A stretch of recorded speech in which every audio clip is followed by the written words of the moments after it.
Hello बच्चों, let's see this question. If the vector 6 i cap minus 3 j cap minus 6 k cap is decomposed into vectors parallel and perpendicular to the vector i cap plus j cap plus k cap, then the vector are यहाँ पे 4 इस question में क्या कह रहा है कि एक वेक्टर दिया, उसको डिकम्पोज करके 2 वेक्टर बनाना है जो कि पैरेलल और परपेंडिकुलर हो इस वेक्टर के. ठीक, तो चलिए इस क्वेश्चन का हम सॉल्व करते हैं. तो यहाँ से इस क्वेश्चन का हम की कंसेप्ट अगर लिखे तो देखिए यहाँ से हम क्या करते हैं, इसको हम एक वेक्टर मान लेते हैं 6 i cap minus 3 j cap minus 6 k cap, इसे मान लेंगे. ठीक, तो यहाँ से क्या हो जाएगा, अगर हमें इसको यहाँ से a वेक्टर माने हैं, ठीक, तो इसको हम क्या करेंगे, इस तरीके से लिखेंगे कि a vector is equal to a1 vector plus में b, यहाँ से a2 वेक्टर, इस तरीके से लिखते हैं. ठीक, जिसमें एक वेक्टर जो होगा वो क्या हो जाएगा, पैरेलल होगा हमारा यहाँ से गिवन वेक्टर का. ठीक, यहाँ से ये हमारा a2 वेक्टर में मतलब ये वेक्टर का क्या होगा, एक तो हमारा a1 वेक्टर जो होगा इसके पैरेलल होगा और एक तो होगा इसके परपेंडिकुलर होगा यहाँ से. ठीक,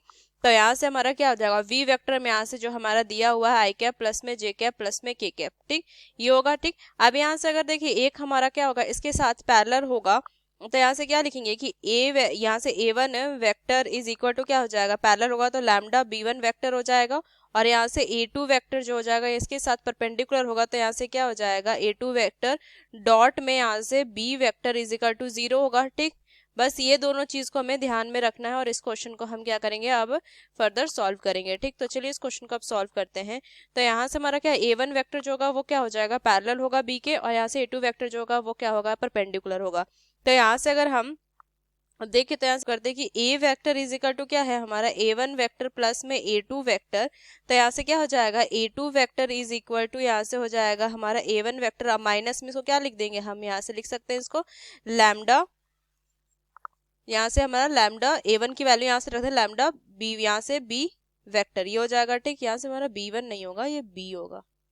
ठीक, यहाँ से. ठीक, बस इस क्वेश्चन को आप सॉल्व करिए तो यहाँ से क्या हो जाएगा a2 vector is equal to यहाँ से क्या हो जाएगा 6 i cap minus 3 j cap minus 6 k cap minus में लैम्डा i कैप माइनस में लैम्डा j कैप माइनस में लैम्डा k कैप, ये होगा. ठीक, तो यहाँ से a2 वेक्टर जो हो जाएगा वो कितना हो जाएगा, ये हो जाएगा हमारा 6 minus lambda i cap minus में 3 प्लस लैम्डा और j कैप माइनस में 6 प्लस लैम्डा.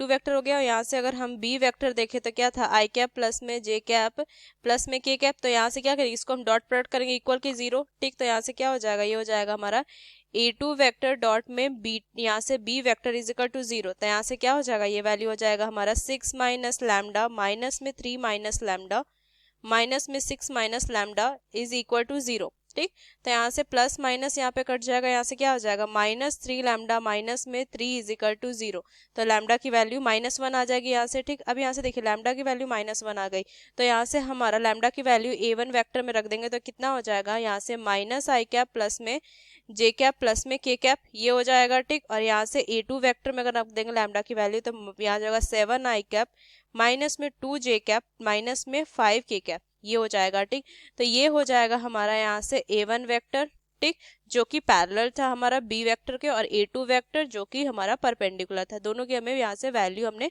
फाइंड कर ली. ठीक, अब यहाँ से अगर देखिए ऑप्शंस में तो कौन सा होगा, यहाँ से देखिए ये हमारा जो फर्स्ट ऑप्शन है वो हमारा क्या हो जाएगा, इसका फर्स्ट है हमारा आंसर हो जाएगा, करेक्ट आंसर.